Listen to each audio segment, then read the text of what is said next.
The horse screamed a sound of pure terror that was nearly swallowed by the roar. Clayton Foster dug his heels into his stallion's flanks, urging him faster through the smoke-choked night. Ahead, the Miller Ranch was a vision of hell, a churning blossom of orange and red against the ink-black Montana sky. The wind, a hot, greedy thing, whipped sparks past his face like angry fireflies. He tasted ash and despair on his tongue.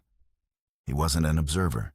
He was a participant in a frantic, failing battle against an insatiable beast.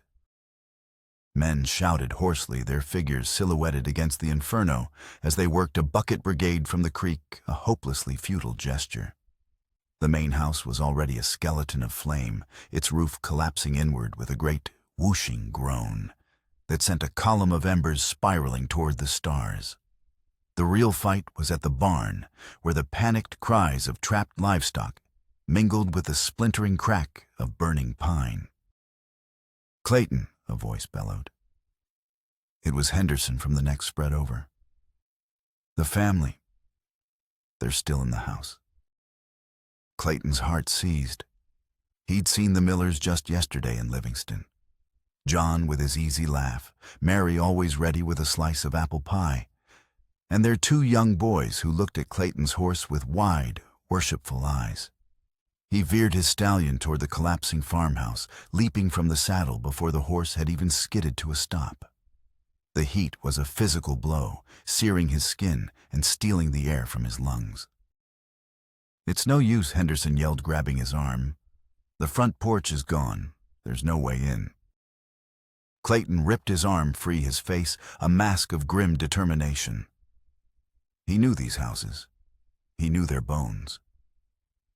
He ran along the side, his boots crunching on scorched grass, searching for a window, a weakness any way through the wall of flame. The beam over the kitchen door cracked, sending a shower of sparks raining down. He lunged back just as the entire section of wall gave way. It was too late. The realization hit him with the force of a physical impact, colder and more terrible than the heat on his face. They were gone. All of them. He stumbled back, his lungs burning, his mind numb. He joined the other men at the barn, a silent, furious energy driving him. They worked with the grim efficiency of men who knew loss, cutting fences, driving the terrified cattle and horses out into the open pasture away from the grasping flames. They fought until the roar subsided into a sullen crackle, until the great pyre of the Miller home collapsed into a smoldering, glowing mound. Dawn broke gray and mournful over Paradise Valley, the rising sun obscured by a pall of smoke that hung in the still morning air.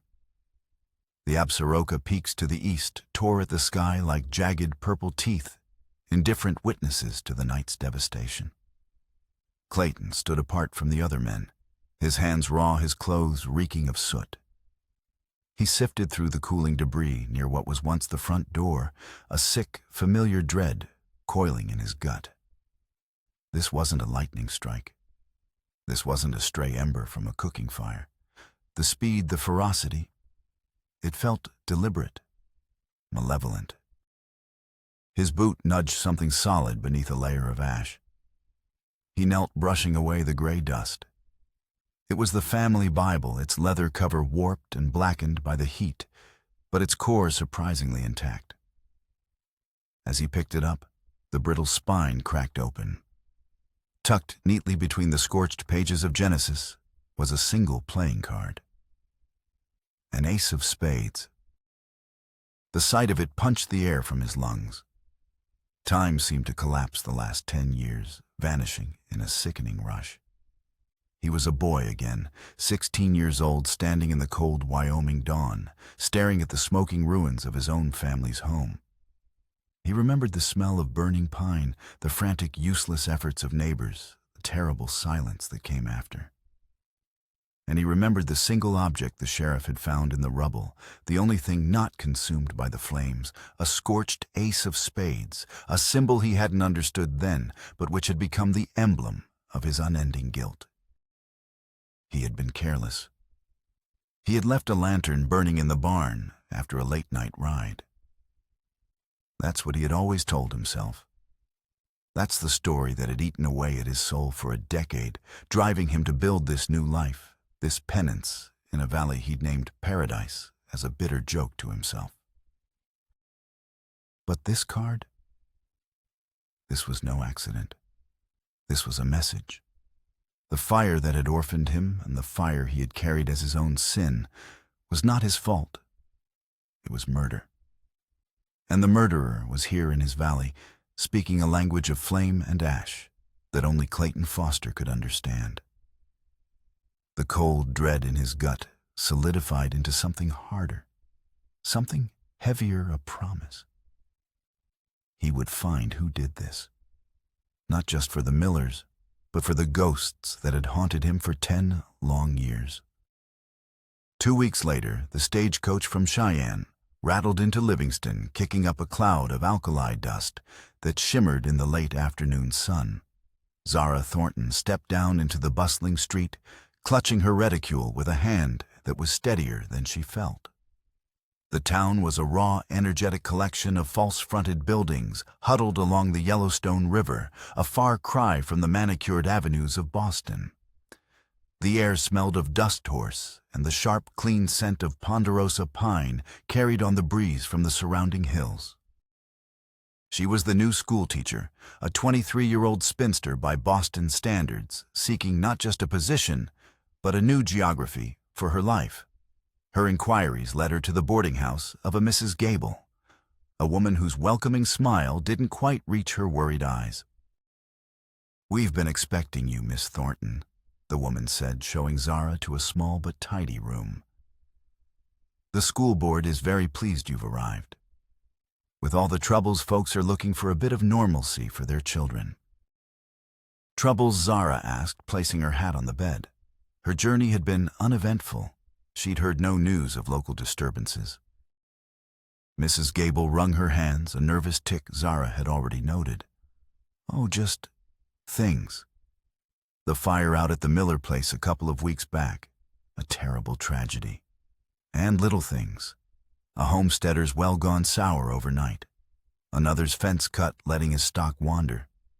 People are on edge." She lowered her voice. "Some say it's Silas Kane's men trying to scare folks off their land. But no one can prove a thing." Silas Kane.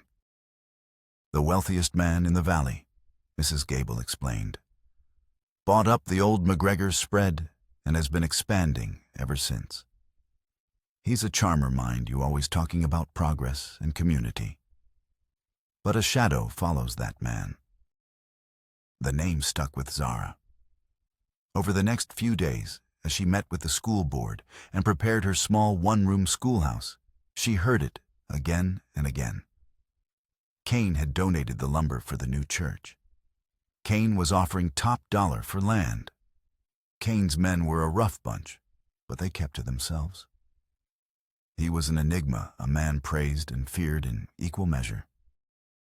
Her first real introduction to the valley's simmering tensions came on a Saturday, a week after her arrival.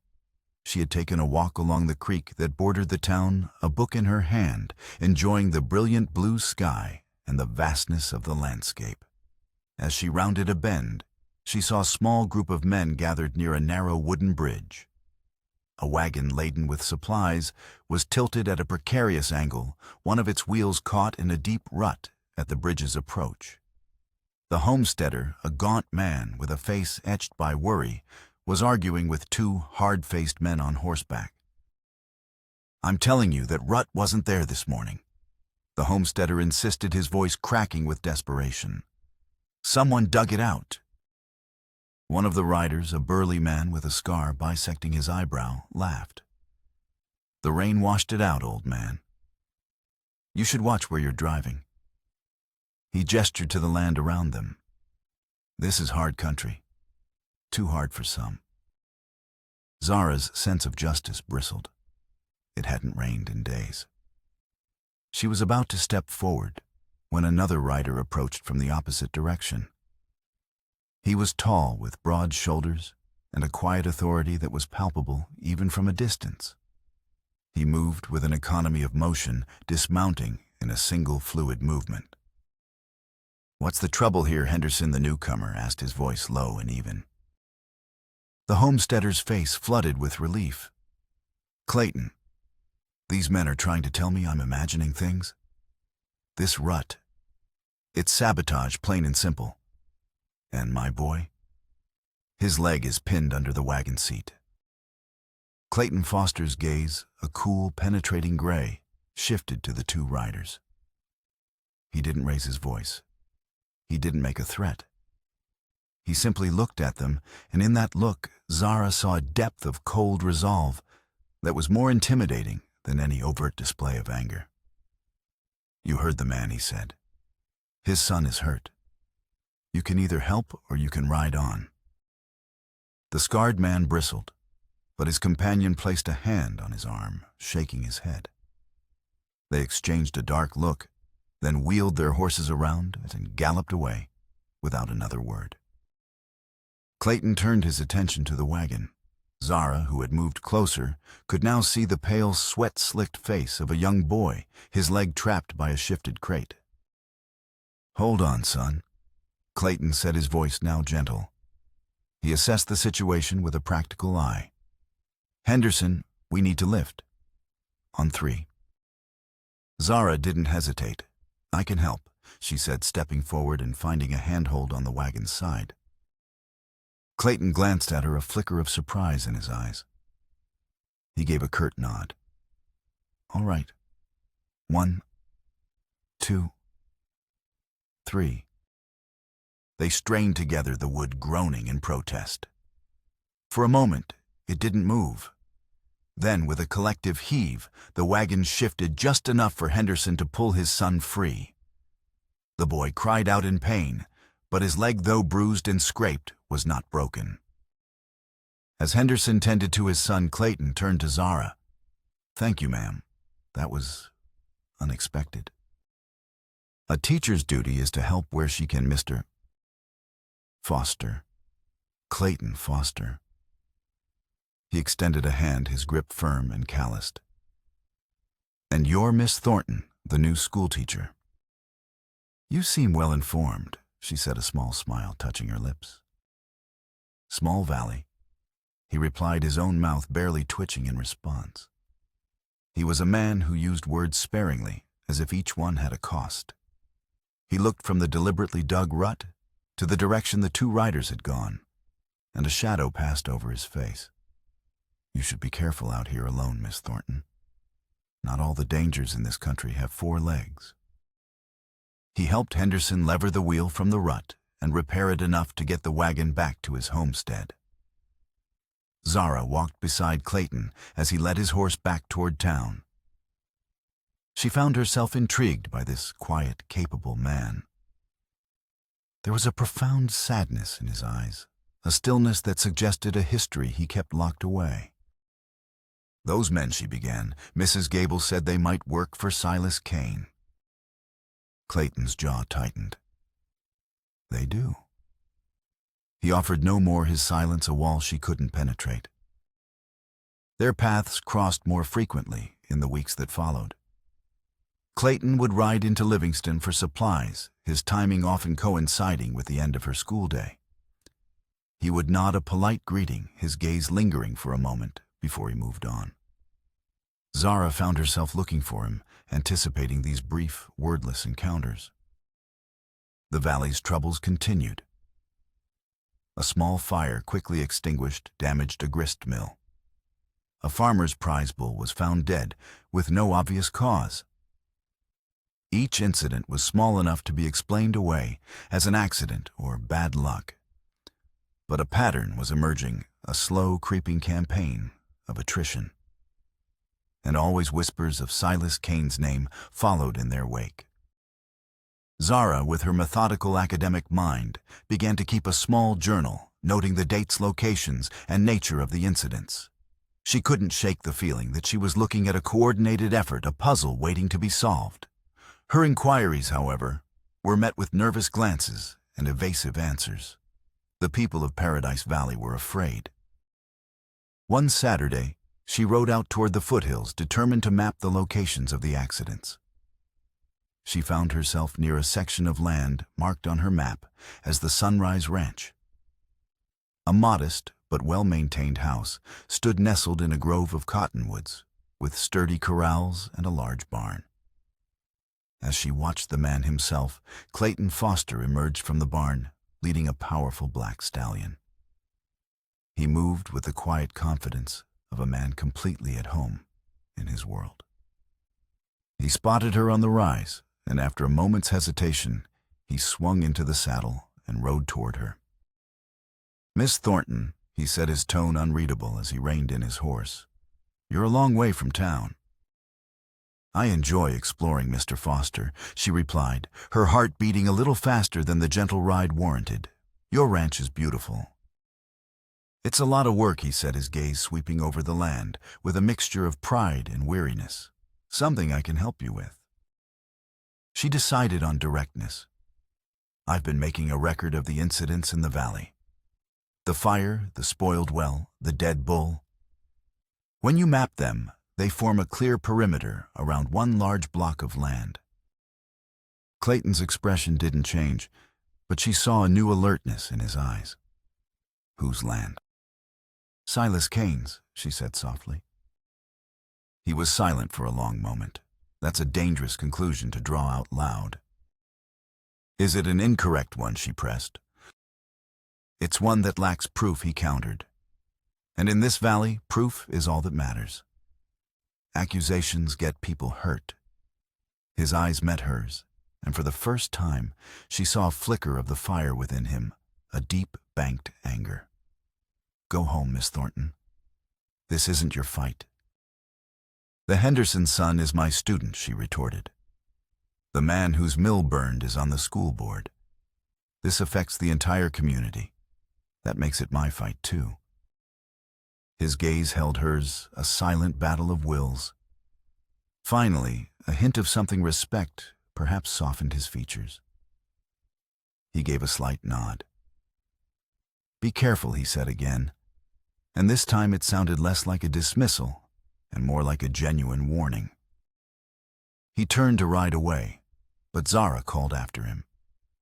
"Mr. Foster, that day at the bridge. You knew those men, and they knew you. There's more to this, isn't there?" He stopped his back to her. "There's always more," he said, his voice so low she barely heard it.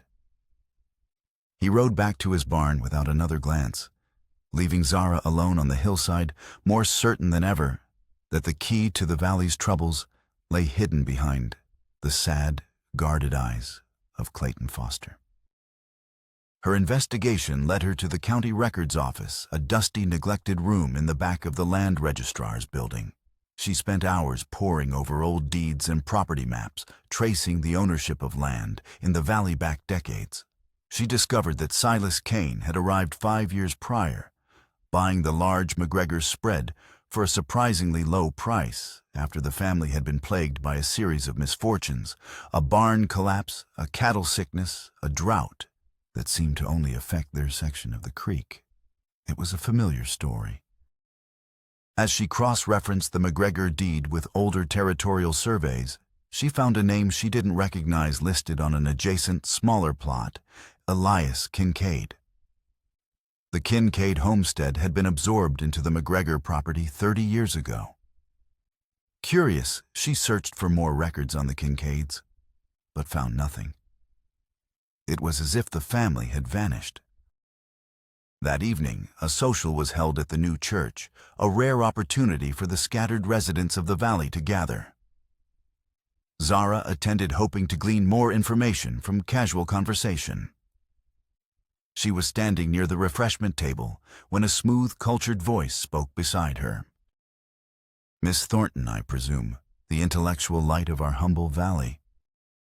She turned to find a man of impeccable dress and startling charisma. He was handsome, with dark, intelligent eyes, and a smile that seemed both genuine and predatory. "I am Silas Kane," he said, bowing slightly. "It is a pleasure to finally make your acquaintance." His presence was commanding. People nearby instinctively gave them space. Mr. Kane, Zara said, her voice steady despite the sudden racing of her pulse. Your reputation precedes you. All of it good, I hope, he said with a laugh that didn't quite reach his eyes. I hear you've been taking a keen interest in our local history. A commendable pursuit. It's important to understand the roots of a place. I find it fascinating, she replied carefully. I was looking at some old maps today. I came across a family named Kincaid. Do you know what became of them? Kane's smile tightened almost imperceptibly. Kincaid. The name is not familiar. So many have come and gone from this valley. It is the nature of the West. Only the strong survive, wouldn't you agree? His gaze flickered past her, landing on Clayton Foster, who had just entered the church. A look of pure, unadulterated hatred passed over Kane's face, so fleeting that Zara might have imagined it. When he looked back at her, the charming mask was perfectly in place. Mr. Foster, for instance. Kane continued, his tone light. A man who built his life from ashes. Quite literally, I'm told. A tragedy in his youth. One must admire that kind of resilience. The veiled comment was a clear threat, a demonstration that he knew Clayton's history. Before Zara could respond, Clayton was beside them. His presence was a stark contrast to Kane's polished elegance. Clayton was a man of the earth, solid and unyielding. The two men looked at each other, and the air between them crackled with a silent, violent animosity that went far beyond a simple land dispute. Kane Clayton set his voice flat. Foster Kane replied, his smile a razor's edge. We were just discussing you. A testament to the indomitable human spirit. Clayton ignored him, his gaze fixed on Zara. I need to talk to you, he said. It was not a request. He took her arm, his grip firm, and led her outside into the cool night air. What was that about? She asked, her heart still pounding from the tension.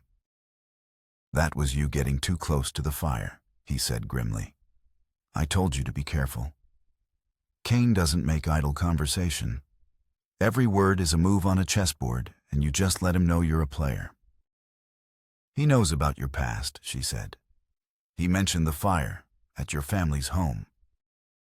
The wall around Clayton seemed to crumble just for a moment.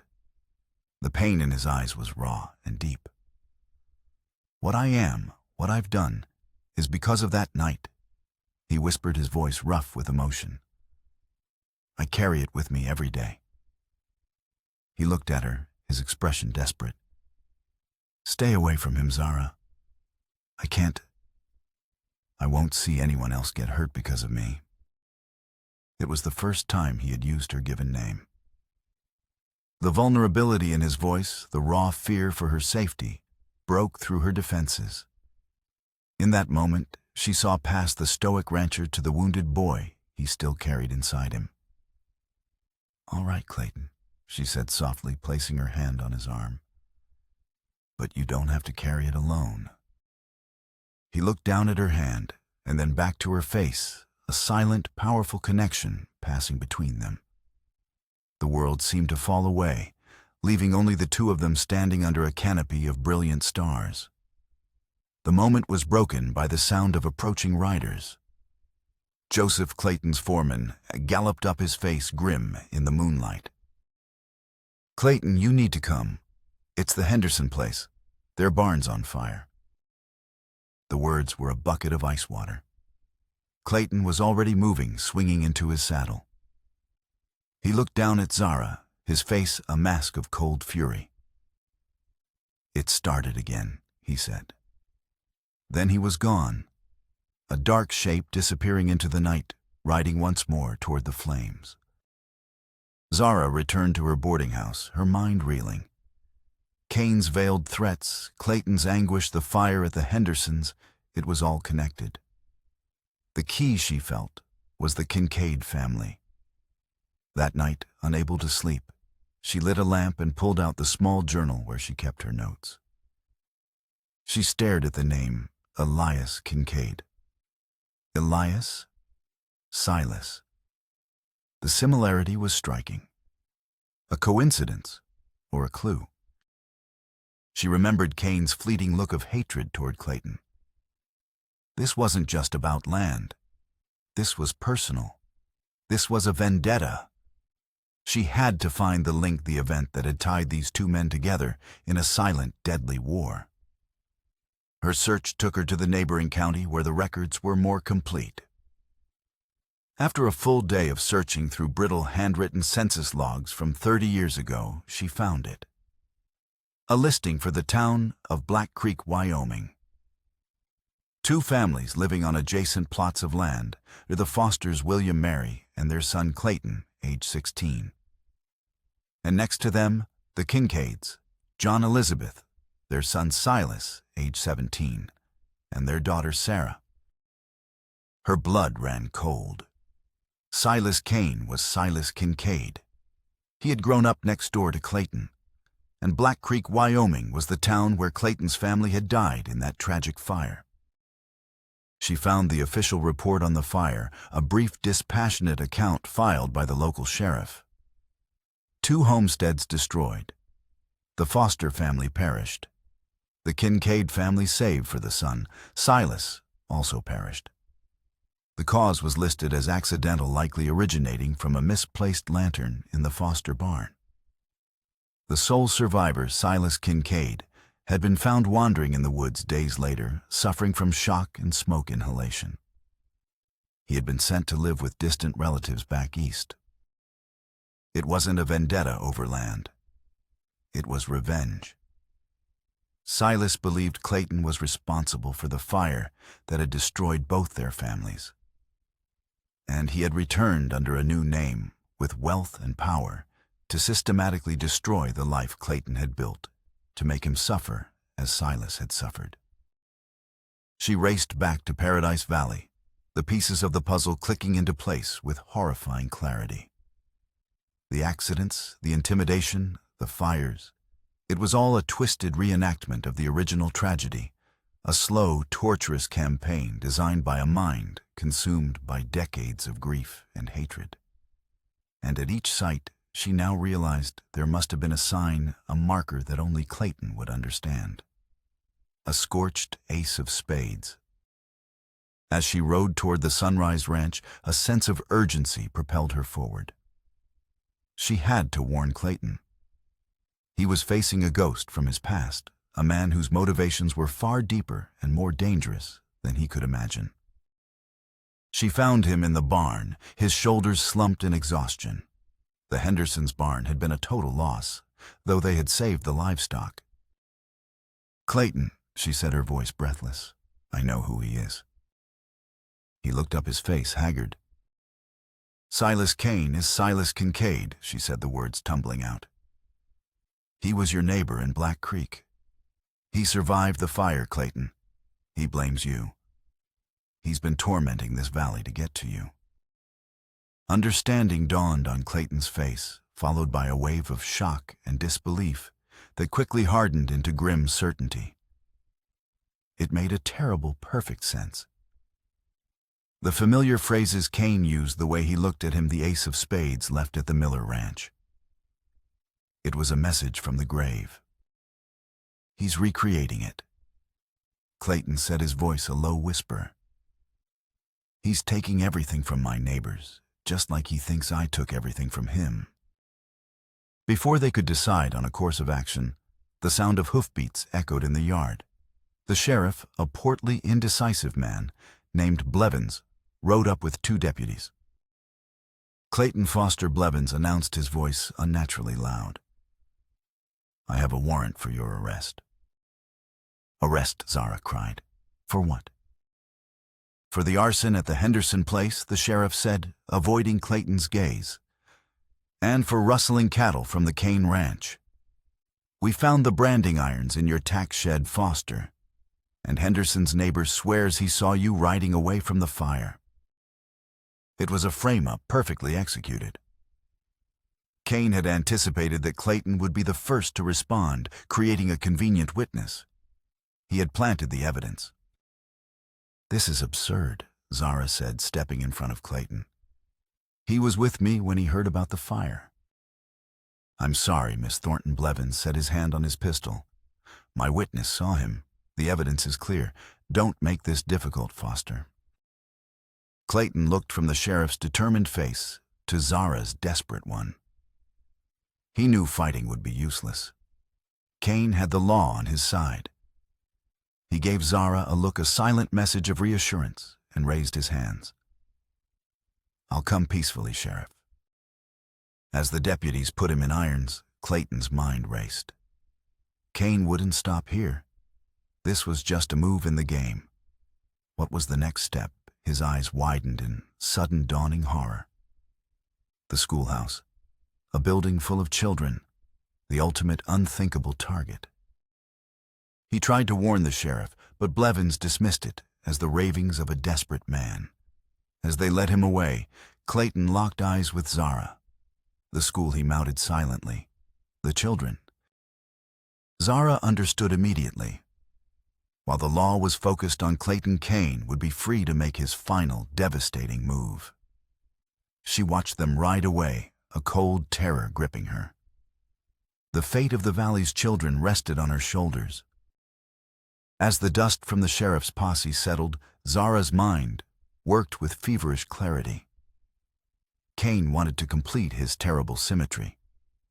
He would create a fire, and this time there would be a scapegoat already in chains. The schoolhouse was the most vulnerable, most symbolic target. And there was a witness who could place Clayton at the scene of the Henderson fire, a man named Peters, a newcomer, who lived on a small plot bordering Kane's land, no doubt bought and paid for. But there was one child who might have seen something else. Young Tim Henderson. He had been in the house that night near a window overlooking the road. She had to talk to him. Meanwhile, a new threat was gathering on the horizon. The sky had taken on a sickly yellow hue, and the wind had picked up, carrying the fine grit of the plains. A sandstorm was coming. She rode first to the Hendersons' temporary shelter, a small line cabin loaned to them by a neighbor. She found Tim, a quiet, observant boy of 10, huddled under a blanket, still shaken. She spoke to him gently, not as an interrogator, but as his teacher. "Tim," she said softly, "the sheriff has made a mistake. Mr. Foster is a good man. He wouldn't hurt anyone. I need you to think very carefully about the night of the fire. Did you see anything from your window? Anything at all before Mr. Foster arrived?" The boy hesitated, his eyes darting to his father. "Pa told me not to say. He said it would cause trouble." "The truth is never trouble," Tim, Zara insisted.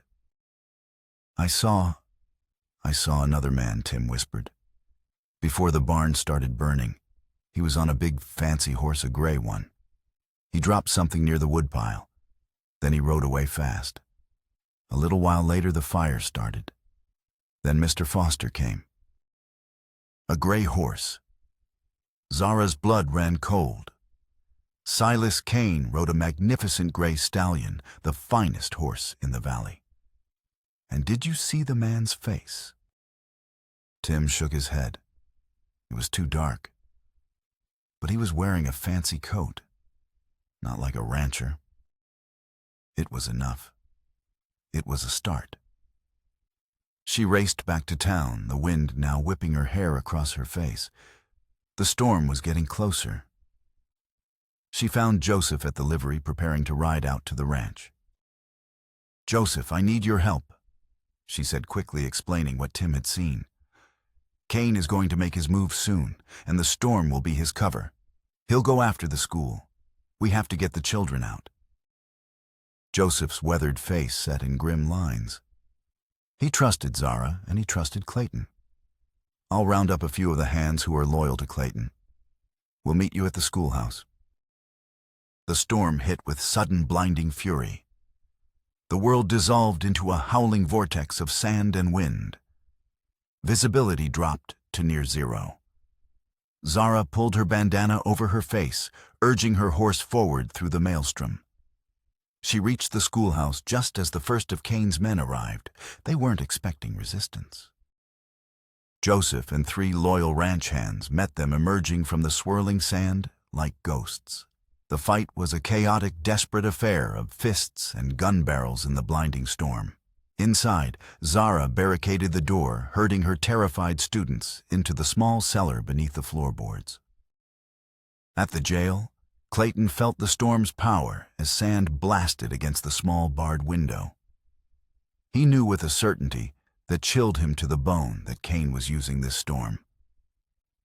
He had to get out. He worked frantically at the lock on his cell, using a small piece of metal he'd pried from the cot. Minutes felt like hours. The metal bent, scraped, and finally, with a sharp click, the lock gave way. He slipped out of the cell. The sheriff and his deputy were huddled in the main office, oblivious. Clayton found his gun belt in the evidence locker and slipped out the back door into the raging heart of the storm. He couldn't see, he couldn't hear anything but the wind's deafening roar. He relied on instinct, his knowledge of the town's layout, to guide him. He had to get to the school. But as he fought his way through the street, a new thought struck him. Cain was a creature of theatrics, of grand gestures. The schoolhouse was a diversion. The real target, the real confrontation, would be somewhere else. Cain's ranch, his fortified headquarters. It was the only place large enough, grand enough for the final act of his revenge. And he wouldn't be there alone. He would need a witness to Clayton's demise, a hostage. He changed course, running toward the livery, praying his horse was still there.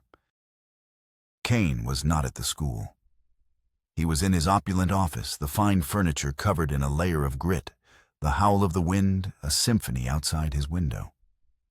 Across from him, tied to a chair, was young Tim Henderson, the boy who had seen too much. "Your teacher is a very resourceful woman, little man," Cain said conversationally, pouring himself a brandy. "But she has underestimated me. She believes the fire is my goal. But the fire is merely the stage. The play is about to begin." The door to his office burst open, slamming against the wall. Clayton Foster stood there, a specter of dust and fury, his pistol steady in his hand. "Let the boy go, Kincaid," Clayton said, his voice a low growl. Silas smiled, a slow, terrible stretching of his lips. "So you remember. It took you long enough, Clayton. I've waited half a lifetime for this moment." He gestured to the chair. "Join us. We have so much to discuss." "There's nothing to discuss. You murdered my family. You murdered the Millers. You've terrorized this valley for your own sick game." "My game." Silas's voice rose, cracking with decades of repressed fury. "You call this my game? You who lit the match that burned my world to the ground. You who destroyed everything I ever loved and then ran away to build your own private paradise on our ashes." "I didn't start that fire," Clayton said, his voice raw. "I was a careless boy. I left a lantern burning. It was an accident." Silas laughed, a chilling, broken sound. "An accident? Is that the story you told yourself to sleep at night? You pathetic liar." "I was there, Clayton. I was hiding in the loft, watching you with my sister Sarah. We were children dreaming of running away together. And then I saw you leave. You didn't just leave a lantern. You threw it, deliberately, into a pile of dry hay." The world tilted under Clayton's feet. The memory he had suppressed for years, the one his mind had rewritten out of guilt and shame, came flooding back. He hadn't just left the lantern. He had been angry with his father, a stupid teenage rage. He had thrown the lantern. Not to start a fire, but in a fit of pique. A childish, reckless act with unimaginable consequences. I saw it all. Silas hissed, his face contorted. I saw the flames erupt. I tried to get Sarah out, but the smoke, the fire, it was everywhere. His voice broke. And then I saw you, outside. You looked back at the barn, at the house where my sister was screaming your name. And you did nothing. You just stood there for a second, and then you ran. You ran like a coward while my sister burned. The revelation struck Clayton with more force than any physical blow. His guilt was not for causing the fire, though his recklessness had been the spark. His true buried sin was that he had panicked. He had frozen, and then he had run. He had abandoned Sarah Kincaid. I was a boy. Clayton whispered the words, tasting like ash. I was scared. And I was the boy who had to listen to his sister die, Silas roared. He kicked the chair over, sending Tim sprawling. He drew his own pistol, its barrel gleaming in the dim light. Now you get to feel what it's like to watch someone innocent die because you are too weak to save them. He leveled the gun at Tim. In that instant, everything shifted for Clayton. This was no longer about revenge for the past. It was about redemption in the present. He could not save Sarah then, but he could save this boy now. He lunged not at Silas, but toward the large mahogany desk, upending it. The heavy desk crashed into Silas, sending his shot wild. The bullet shattered a window, and the sandstorm roared into the room, a third combatant in the fight. They grappled in the swirling grit, two ghosts from a shared past, fighting for two different kinds of justice. The fight was brutal, clumsy, fueled by a lifetime of pain. Clayton felt a searing pain in his side as Silas's knife found its mark. He ignored it, driving his fist into Silas's jaw. They crashed against a bookshelf, sending leather-bound volumes tumbling to the floor. Clayton got his hands on Silas's throat, squeezing the faces of the Millers, of his parents, of a young girl named Sarah, flashing before his eyes. But killing him wouldn't change anything. It wouldn't erase his failure. Only one thing could. He released his grip instead, landing a stunning blow that sent Silas staggering back. In that moment of opportunity, Clayton didn't press the attack. He scooped up Tim, shielding the terrified boy with his own body, and ran for the door. "It ends now, Silas," he yelled back into the storm-filled room. "No more ghosts, no more fire." He burst out into the main hall just as the front doors splintered open. Sheriff Blevins, flanked by Zara and Joseph, stood there, their faces grim. Zara had found the sheriff, presented him with Tim's testimony, and convinced him of the truth. Her eyes found Clayton, saw the blood soaking his shirt and the boy in his arms. Relief washed over her face, so powerful it was almost painful.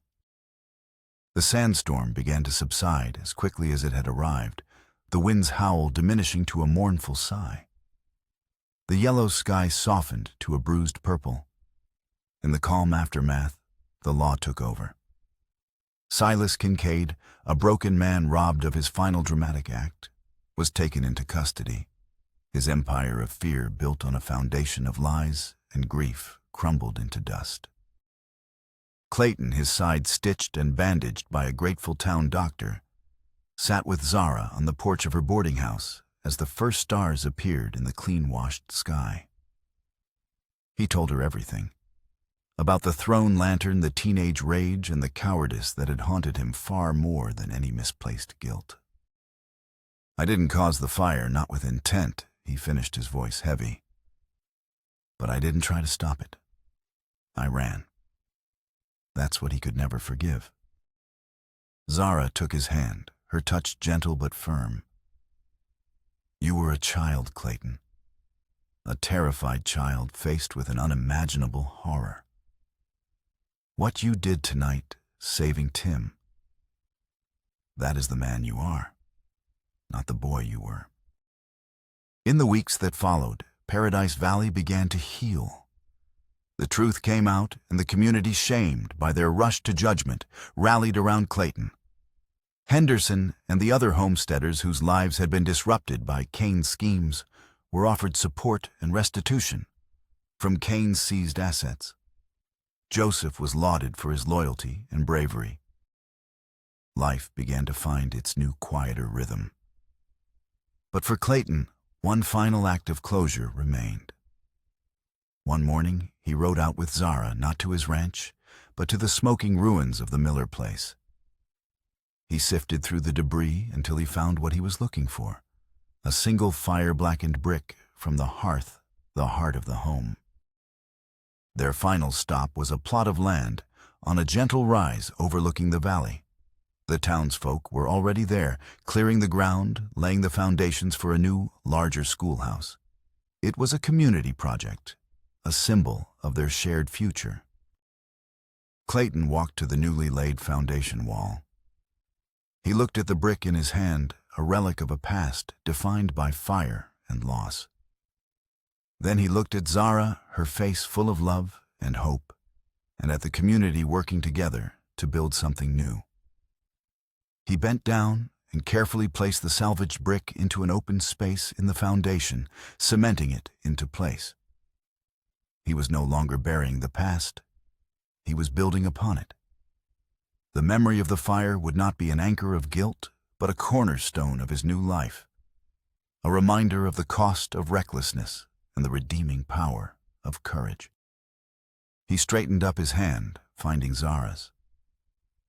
He had come to this valley to escape his ghosts, but he had found something more. He had found a home.